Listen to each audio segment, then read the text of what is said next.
Live from our 7 Tasmania studios, your nightly news with Peter Murphy begins now. Good evening, everyone. Today is a day we won't forget anytime soon. A day thousands of businesses across our state and many more across the country were forced to close their doors to customers. New restrictions coming into effect to battle what's now being called the coronavirus war. The closures from midday. Pubs and clubs, casinos, cinemas, gyms and indoor sporting venues. At cafes and restaurants, dining is banned. They're only allowed to be open for takeaways and deliveries. And we're being warned that the rules could be in effect for the next 6 months. It has already delivered a heavy blow for Tasmania, with one of our state's biggest private employers announcing drastic measures today. And with that, our reporter Ruby Kemain joins us live from Rest Point tonight. Good evening, Ruby. How is Federal Hotels responding to this unprecedented situation? Pete, the company made the shocking announcement today that 1,500 of its Tasmanian employees will likely be stood down as a result of the new government restrictions. That effectively means they'll be without work and normal pay. They can still access paid leave though. Another 400 employees are expected to remain but may face disruptions as a raft of federal-owned businesses close its doors. All gaming, restaurants and bars will close at Rest Point Casino and the Country Club. Both are scaling back accommodation. 12 of the company's pubs will shut throughout Hobart, Launceston, Latrobe, Devonport, Ulverston and Wynyard, as well as the Henry Jones Arts Hotel and Restaurant. 911 bottle shops and cope-sensitive freight are the only parts of the organisation expected to remain fully open. Federal Group says it was a difficult decision to make. It's absolutely devastating. I can't express the feeling in the room last night when we discovered what we would need to do. We will be doing everything we can to support our employees during this difficult time. Now, the United Workers Union has responded, saying its focus is to secure at least 2 weeks' pay for every worker, including casuals, to provide some immediate assistance. So, Pete, it's unknown how long this shutdown will go on for, but it's certainly a devastating blow for many Tasmanians in this already uncertain time. Yes, uncertain and very worrying indeed. Thanks very much for that report. Ruby Kemain joining us there. Now, as cafes and restaurants close their doors around the state today, some are still clinging to hopes of surviving in the tough takeaway market. But publicans were left with little choice but to give loyal regulars an emotional farewell. Invermay survived the great floods of 1929. As Gary Whitney poured his final beer at 2 minutes to midday, he wasn't so sure about surviving COVID-19. I'm not going to stay upstairs and cry about it. I'll just get on with my life, but yeah, we don't know. I don't know. Pubs, casinos, gyms, cinemas, places of worship, all closed under orders from the Prime Minister. The future is now uncertain, but the strength of this community sure isn't. A good sociable mob, yeah. There's no hassles, put it that way. My favourite thing about the Park Hotel is the people. People are proud to be Swamp people. They're proud that this is their area. They love it. Still smiling as he made the toughest last call of his 30-year career. She's all over. All over. The tables were empty when the dreaded hour struck at the Tower Cafe. Like so many, they're hoping to stay afloat through takeaways, or until they're forced to shut shop entirely. Until then, it's business as usual. Come in for coffee. We're more than happy. With a big smile, we'll make your coffee. It's not all about money. These are places where people they've laughed, they've cried, they've shared stories with other people, they've met people, relationships are developed in these kind of places. No one's complaining. They all know what's at stake. Some still see glimmers of hope. We seem to be selling out nearly every day in the coffee beans, so at the moment it's really good. Room for a Pony in North Hobart employs nearly 20 casuals.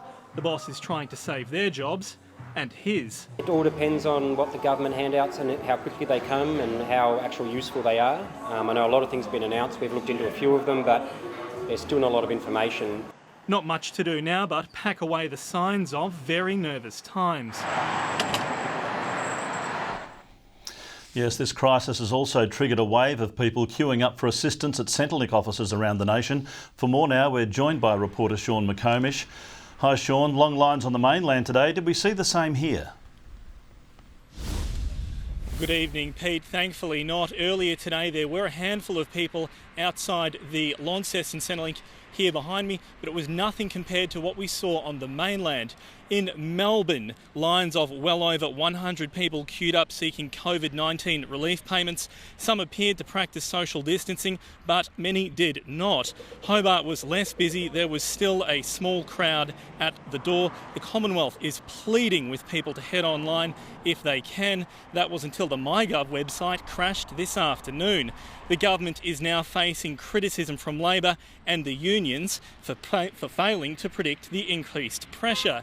And as we've already heard tonight, the jobs of 1,500 federal group staff, as well as an army of casual workers, are now in doubt. It could be a very desperate time ahead for many Tasmanians. Pete? Yeah, certainly, Sean. Thanks very much for that. I haven't spoken to a single person that hasn't been affected in some way.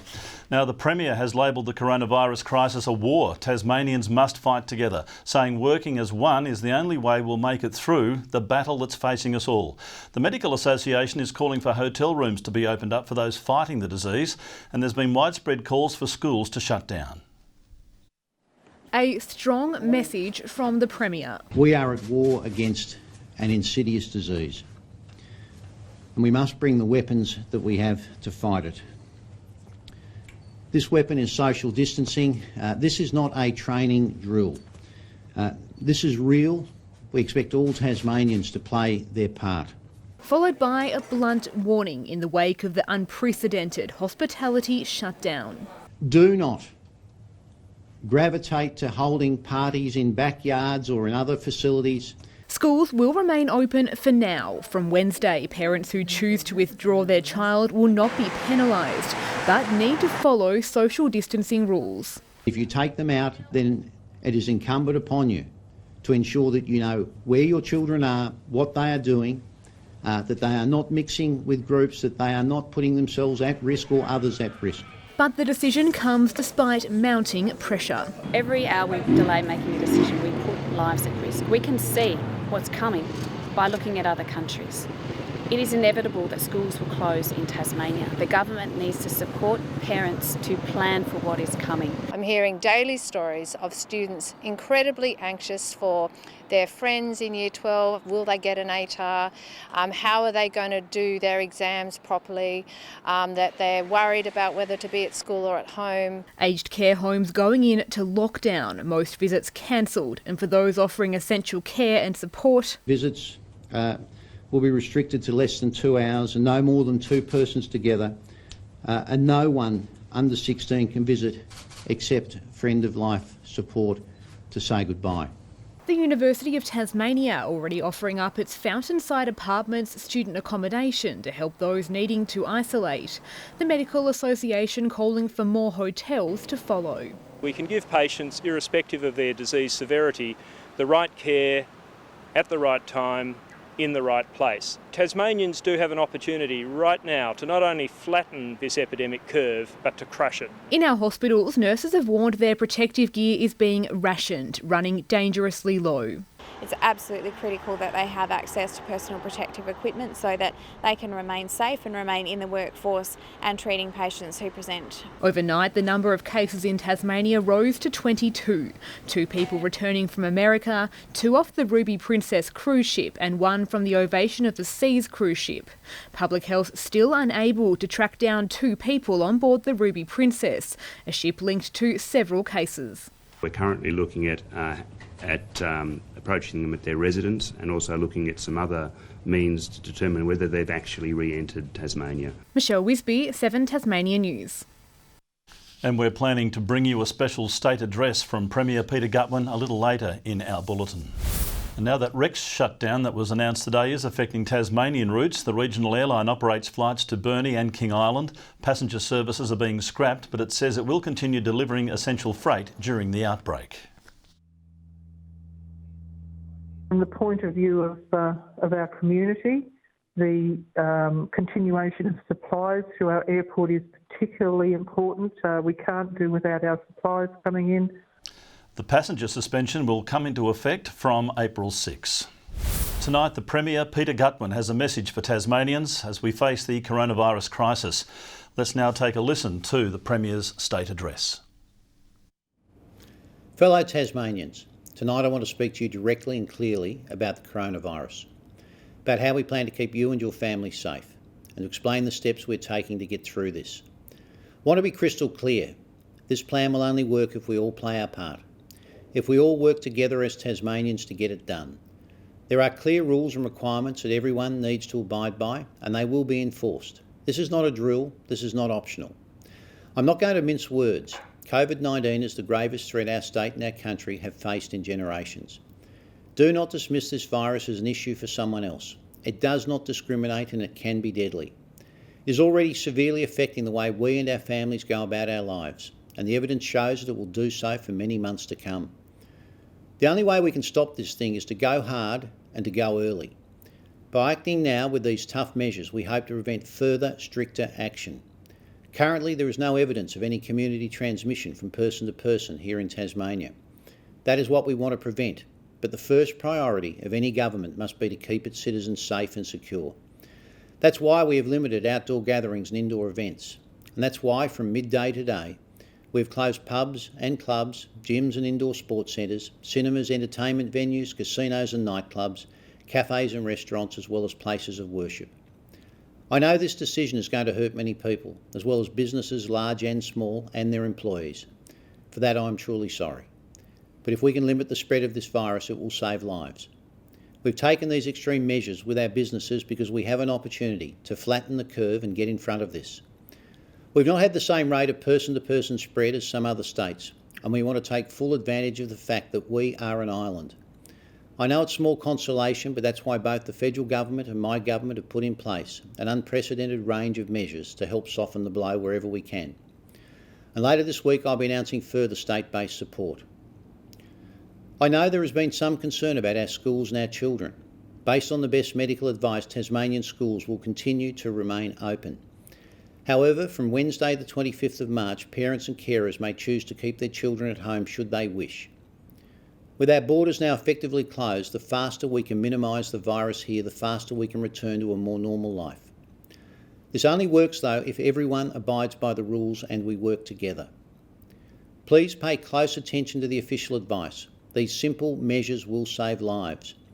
Follow the social distancing rules, and if asked to self-isolate, do it without hesitation. Practice good hygiene and stay away from other people if you are even slightly unwell. Many people are working night and day to assist with our efforts, and wherever you are in our community, I want to acknowledge and thank you for those efforts. It's what Tasmanians do at times like this. We are Tasmanian. It's what makes our state so special and which stands us in such good stead for the fight ahead. I believe very firmly that if we act decisively, if we act now, we will save lives and we will come out the other side safer, more secure and a stronger Tasmania than ever before. Thank you. Extremely sobering words there from our Premier, Peter Gutwein. Let's bring in now our political reporter, Michelle Wisby. Good evening, Michelle. There's been a shift in tone from the government today. Pete, we've heard there a rare 3-minute address to the state from the Premier, pleading with people directly to follow the rules, explaining why we have to go through the pain that so many Tasmanians are feeling tonight, whether it's business owners or their employees. There is a lot of hurt around tonight, but there is a purpose to that hurt. But all of this could be in vain if people don't strictly follow the guidelines to safeguard our state. Peter Gutwein has adopted a very different tone, very blunt and direct. He says he knows this situation is extreme, but Pete, it's what we have to do in these extraordinary times. Certainly. Thanks very much, Michelle, for having a look at that address for us. Tasmania's southwest coast is one of the most remote parts of our state, but it's not immune from the pest of plastic pollution. That's where a team of volunteers has stepped in, removing 66,000 pieces of debris from what should be our pristine coastline. From high above, these remote beaches look pristine, but when you take a closer look, they're covered in rubbish. It's only when you actually get on the beach and have a bit of a poke around that you start seeing the plastic. Yeah, it's a bit distressing. This team of volunteers spending the past 8 days scouring the remote beaches on Tasmania's southwest coast. This landscape is rarely visited, but on their trip they collected more than 66,000 pieces of rubbish. The plastic gets blown by the wind and taken by the ocean currents, so that we see plastic from all around the world. Heartbreaking, obviously, to see that the beaches we've cleaned before are just full of rubbish again. This just a small sample of what they collected: toys, bottle caps, ropes and fishing gear. But it's this microplastic that's hardest to spot. It's very difficult to find. I think my record, I picked up the most I've ever picked up this trip. Now some of the rubbish will be recycled, some will go to local artists and some to the tip. Volunteers now ready to do it all again next year. What we need to do is do this at both ends and really have everyone in all of our communities think very clearly about the kind of plastic that they're consuming and what they're doing with it. Michelle Wisby, 7 Tasmania News. If the good old Holden Tirana makes you tick, well, this one could be for you. One of the brand's rarest models is on the market and is turning car collectors' heads following Holden's demise. Tirana, it's loaded with smart thinking. And if you're thinking about owning a piece of Holden history, here it is. Certainly in its time, it was a very sought after car. Roger Hurd is unlocking the opportunity to take control of this 1977 LX Tirana. Only 405 of this particular model were built, and of them, only 64 had the black slate trim. With an original engine, gearbox and differential, Hurd says it has already been viewed 7,000 times by prospective buyers online. A rarity in having an original car as much as this one is. The Tirana is one of a handful of vintage cars now up for sale. Chryslers nudging 100 years of age are also on the floor, as is this HSV Commodore, best remembered for becoming caught up with Dick Johnson at Bathurst in 1993. I know that from the storybooks that the Callahans were trying to get out of the way of a very fast approaching EB Falcon by Dick Johnson, but unfortunately came together across Reed Park at Bathurst. Even a transport trailer complete with a kitchen is up for sale to help take your prized possession home in style. But if you fancy the two Holdens, they're expected to go for at least $200,000 each. The online auction runs until Thursday. Tom Johnson, 7 Tasmania News. A Tasmanian farmer hasn't let a cancelled event stop him from showing off his incredible growing skills. Shane Newitt's monster pumpkin tipped the scales at more than half a tonne, just slightly below the state record he set last year. It's a 4-person job, lifting and moving this gigantic vegetable onto industrial scales. After months of diligent care, the result from this Sorell farmer's agricultural skills today finally sprouting. So we've just recently weighed the pumpkin. It's come in light to chart. It was topping 562 kilograms. We've come in at 536.5. The prized pumpkin, just 17 kilograms off smashing Shane's state record set last year at the Bream Creek show. Well, the measurements were very close to last year's. They're slightly less, but this pumpkin did seem to be rather chunky or thick. I thought it may have weighed a little bit heavier. The local grower, weighing his supersized produce at a different location after 6 years of winning at the rural event, cancelled this year due to the coronavirus outbreak. We understand with the crisis, the world crisis, and all those that had prepared for the show, it was sad to see that cancelled. An extra blow after ramping up growing efforts during a tough season. One of the worst seasons I've ever known in Sorell, with just lack of temperature in the summer. We've had to use oil heaters to keep the pumpkin warm, and of course covering with blankets to hold that heat in. It was once the temperature dropped in the pumpkin, the figures just fall away. Shane's pumpkin will now be displayed in Sorell for the public to see, then set to be used by growers all across Australia. We'll harvest the seeds and of course get them out around Australia. Ruby Kamane, 7 Tasmania News. Good evening. Cloudy with a few light showers about the west and far south today. Launceston reached a high of 19, 17 across Burnie and Devonport. Hobart 18. 19 was a popular temperature about Friendly Beaches, Cressy and Bushy Park. Low Head and Smithton 18 and Strawn a high of 15. On the close-up shows low cloud over the west and far south of the state. Further out, mid to high level cloud with a few thunderstorms can be seen over South Australia. Tomorrow, a high lies from just off the New South Wales coast down to Tasmania, while a series of low pressure troughs lie about the northwest and eastern parts of the continent. West to southwesterly winds tomorrow 5 to 15 knots, swells up to 3.5 metres in the west and south and below 1 metre in the north. Tomorrow's forecast now: Hobart partly cloudy and 18, cloudy at Adventure Bay, Tarraleah 14. In the north, partly cloudy across Launceston and Bridport, mostly sunny and 19 at Devonport. Burnie tomorrow 18 and mostly sunny, a light shower or two for Strawn, Marrawar a partly cloudy 16. A high of 19 about St Helens and Swansea and a light morning shower or two at Whitemark. The UV forecast moderate 5s across the state. Looking ahead to the 3-day forecast, Wednesday showers about the west and far south. Thursday light showers developing about the northwest during the afternoon, and Friday light showers about the north, fine elsewhere. Capital cities looking sunny and 34 in Perth tomorrow, Melbourne 18 and partly cloudy, and Sydney expecting a shower or two. And currently Hobart partly cloudy and 14, Launceston 16 and Devonport 14 and sunny. That's all for weather tonight, Murph.